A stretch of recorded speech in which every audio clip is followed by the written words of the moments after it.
دوسرا باب ایمان کا سب سے پہلا اور بنیادی رکن اللہ تعالیٰ پر ایمان لانا ہے. اس کو توحید بھی کہتے ہیں. اس کو کیا کہتے ہیں؟ توحید بھی کہتے ہیں. اس کو کیا کہتے ہیں؟ ایمان کا سب سے پہلا اور بنیادی رکن کیا ہے بھائی؟ اللہ تعالیٰ پر ایمان لانا ہے. اللہ تعالیٰ پر ایمان لانا ہے. اس کو توحید بھی کہتے ہیں. عقیدہ توحید کو سمجھو. عقیدہ توحید کو سمجھو. عقیدہ توحید یعنی ایک اللہ پر ایمان لانا. ایک اللہ پر ایمان یعنی ایک اللہ پر ایمان لانا اسلام کا سب سے ضروری عقیدہ ہے. اسلام کا سب سے ضروری عقیدہ کیا ہے؟ ایک اللہ پر ایمان لانا. ایک اللہ پر یہ اسلام کا سب سے ضروری عقیدہ ہے. سب سے ضروری عقیدہ کیا؟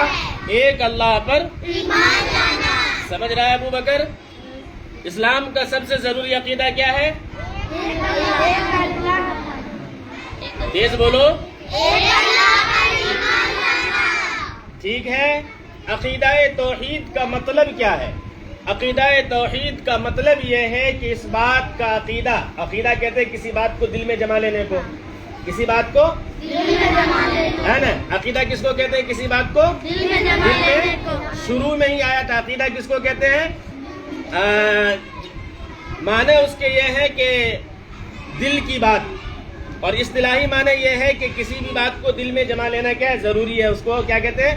عقیدہ کہتے ہیں. اس کو کیا کہتے ہیں؟ تو عقیدہ توحید کا مطلب یہ ہے کہ اس بات کا عقیدہ اور یقین رکھا جائے کہ اللہ تعالی اپنی ذات اور صفات میں اپنے کاموں اور اعمال میں تنہا اور اکیلا ہے.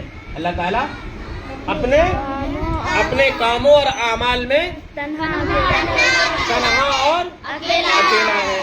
اس کے سوا کوئی دوسرا نہ ذات کے اعتبار سے اس کا شریک ہے, نہ ذات کے اعتبار سے اس جیسا ہے, نہ ذات کے اعتبار سے اس کا شریک ہے, نہ صفات کے اعتبار سے کوئی اس کا ساتھی ہے. نہ صفات کے اعتبار سے ساتھی ہے. عقیدہ توحید اسلام کی بنیادی تعلیم ہے. عقیدہ توحید یعنی ایک اللہ پر ایمان لانا اسلام کی بنیادی تعلیم ہے. اس کے بغیر کوئی مسلمان نہیں ہو سکتا. اس کے بغیر ایک اللہ پر ایمان لائے بغیر کوئی مسلمان نہیں ہو سکتا. کوئی مسلمان نہیں ہو سکتا. تو اس کے بغیر کوئی مسلمان نہیں ہو سکتا. جو شخص اسلام میں داخل ہونا چاہے اس کے لیے سب سے پہلے اللہ پر ایمان لانا ضروری ہے. جو شخص اسلام میں داخل ہونا چاہے اس کے لیے سب سے پہلے ضروری کیا ہے؟ ایک اللہ پر ایمان لانا. ایک اللہ پر ایمان لانا. لا الہ الا اللہ. عقیدہ توحید کا ہی اقرار ہے. جس کا مطلب ہے اللہ تعالیٰ کے سوا کوئی عبادت کے لائق نہیں. ایک اللہ ہی ہے جو عبادت کے لائق ہے, اور اللہ کے سوا کوئی عبادت کے لائق نہیں. یہ عقیدہ توحید کا ہی اقرار ہے. یہ عقیدہ توحید کا ہی ہم ایک اللہ کو ہی مانتے ہیں. ایک اللہ کو ہی مانتے ہیں. ایک اللہ کی ہی عبادت کرتے ہیں. ایک اللہ سے ہی مدد مانگتے ہیں. ہم غیر اللہ سے اور کسی سے مدد نہیں مانگتے ہیں. ایک اللہ ہی سے ہم کیا کرتے ہیں؟ بات سمجھ میں آ رہی ہے نہیں؟ ایک اللہ ہی کی عبادت کرتے ہیں. آپ دیکھو اللہ تعالیٰ کا وجود, اللہ تعالیٰ ہمیشہ سے موجود ہے. اللہ تعالیٰ ہمیشہ سے موجود ہے اور ہمیشہ رہے گا اور ہمیشہ رہے گا. اور وہی ساری کائنات کو بنانے والا ہے. وہی ساری کائنات کو, ساری دنیا کو, سارے کون کو وہی اللہ بنانے والا. سارے جہان کو وہی اللہ بنانے والا ہے. کیونکہ کوئی بھی چیز خود بخود وجود میں نہیں آتی. بغیر بنائے کوئی بھی چیز خود بخود وجود میں نہیں آتی. کوئی بھی چیز خود بخود نہیں بنتی. خود بخود نہیں بنتی. بات سمجھ آ رہی ہے؟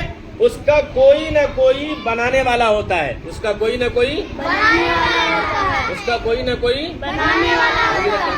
اس کا کوئی نہ کوئی بنانے والا ہوتا ہے. ساحل کہاں پڑھ رہے ہیں؟ پتہ چل رہا ہے کہ نہیں؟ اس کا کوئی نہ کوئی بنانے والا ہوتا ہے. انگلی رکھو سب. اس کا کوئی نہ کوئی بنانے والا ہوتا ہے. اس لیے اس بات پر ایمان لانا ضروری ہے. یہ کائنات، یہ دنیا، یہ کائنات اور دنیا خود بخود وجود میں نہیں آئی ہے، خود بخود نہیں بنی ہے. اس کو کسی بنانے والے نے بنایا ہے.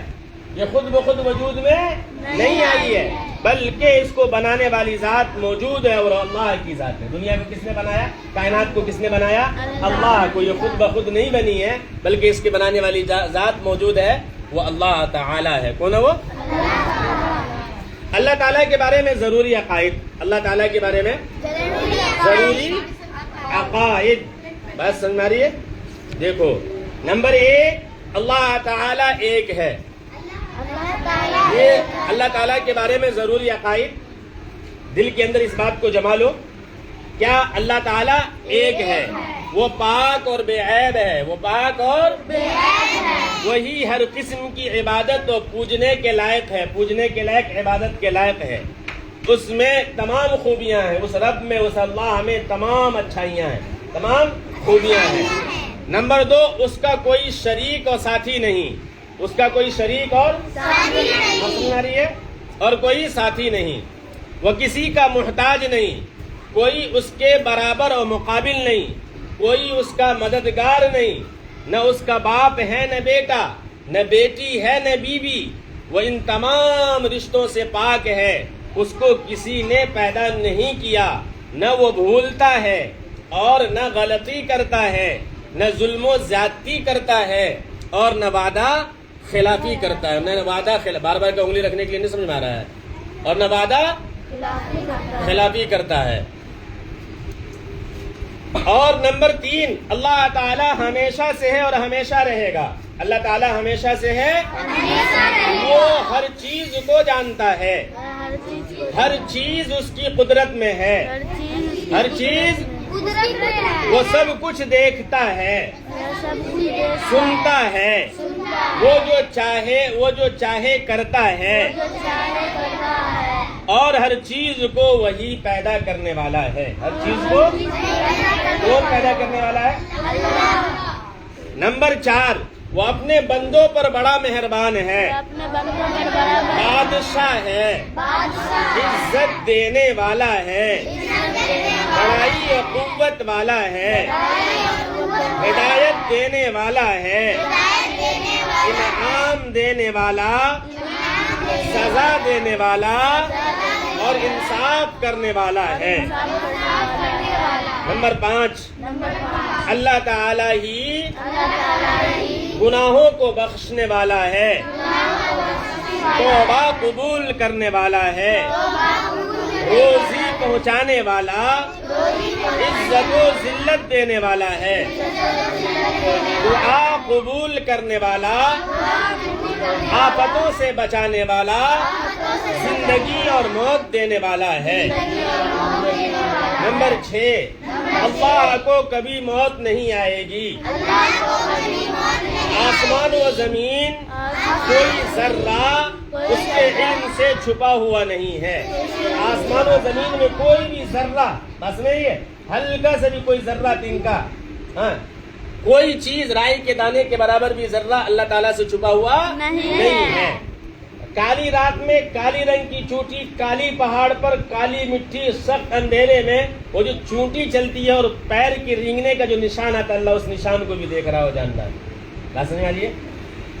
اندھیرا رات، کالی پہاڑ، کالی رات، کالی چونٹی، اور اس کے کتنے باریک، یعنی جس کو دوربین کس سے لگا کے دیکھا جا سکتا ہے تب نظر آئے، اس کو بھی، اور دوربین بھی وہاں پھیل کر جائے گا، دکھو نہیں کرے گا، اندھیرا بھی رہے گا. اللہ اس کو بھی دیکھ رہا ہے اور اس کو بھی جانتا ہے. بات سمجھ آ رہی ہے؟ اللہ کو کبھی موت نہیں آئے گی. آسمان و زمین میں کوئی ذرہ اس کے علم سے چھپا ہوا نہیں ہے. جانکاری اس کے علم سے چھپا ہوا نہیں ہے. سب کچھ جانتا ہے. کوئی چیز اس کی قدرت سے باہر نہیں. نہ وہ سوتا ہے نہ اونگتا ہے. وہ تمام عالم پورا ورلڈ، بات سمجھ رہی ہے، دنیا، وہ تمام عالم کی حفاظت سے تھکتا نہیں ہے. نہ اس کی کوئی ابتدا ہے نہ انتہا ہے نا، بات سمجھ میں آ رہی ہے؟ اس میں کوئی عیب و برائی کی صفت نہیں ہے صالحہ، اس میں کوئی عیب و برائی کی صفت نہیں ہے۔ نمبر 7، اللہ تعالیٰ کی ذات کی حقیقت، اس کی باریکی کو کوئی نہیں جانتا۔ اللہ تعالیٰ کی ذات کی حقیقت اور اس کی باریکی کو کوئی نہیں جانتا۔ دنیا میں جاگتی ہوئی آنکھوں سے اس کو کسی نے نہیں دیکھا ہے، دنیا میں جاگتی ہوئی آنکھوں سے اس کو کسی نے نہیں دیکھا ہے، نہ دیکھ سکتا ہے۔ اس کی نشانیوں اور صفتوں سے سب اسے پہچانتے ہیں، اس کی نشانیوں اور صفتوں سے اسے سب پہچانتے ہیں۔ ہاں، قیامت کے دن اہل ایمان جنت میں اللہ تعالیٰ کا دیدار کریں گے۔ قیامت کے دن اہل ایمان جنت میں اللہ تعالیٰ کو دیکھیں گے۔ کہاں دیکھیں گے؟ جنت میں۔ اور جنت میں یہ ایمان والے بندوں پر اللہ تعالیٰ کا سب سے بڑا فضل و انعام اللہ کا دیدار ہوگا۔ ساری نعمتوں کو بھول جائے گا اللہ کا جب دیدار ہوگا تو۔ بات سمجھ میں آ رہی ہے؟ نمبر 8، اللہ تعالیٰ کے ذمے کوئی چیز واجب و ضروری نہیں، وہ جو کچھ کرے مہربانی۔ اللہ جو کچھ کر دے، ان کے ذمے کوئی چیز واجب و ضروری نہیں، وہ جو کچھ کر دے مہربانی، اس کا فضل ہے، وہ کسی کام کے لیے مجبور نہیں ہے، وہ جو کرتا ہے اپنے اختیار اور ارادے سے کرتا ہے، اس سے کوئی پوچھ گچھ کرنے والا نہیں ہے، اس سے کوئی پوچھ گچھ کرنے والا نہیں ہے۔ عقیدہ نمبر 9، اللہ تعالیٰ ہی بندوں کا اور ان کے تمام اعمال کا پیدا کرنے والا ہے۔ اللہ تعالیٰ ہی بندوں کو بھی پیدا کرنے والا ہے، ان کے تمام اعمال کو پیدا کرنے والا ہے۔ اسی نے ان کو سمجھ اور ارادہ عطا فرمایا ہے، جس سے گناہ اور ثواب کے کام وہ اپنے ارادے سے کرتے ہیں۔ بندوں کو کسی چیز یا کام کے پیدا کرنے کی قدرت نہیں ہے، بندوں کو کسی چیز کی پیدا کرنے کی قدرت نہیں ہے اور کسی کام کو پیدا کرنے کی کسی چیز یا کام کے پیدا کرنے کی قدرت نہیں ہے۔ بات سمجھ میں آ رہی ہے؟ نہیں ہے۔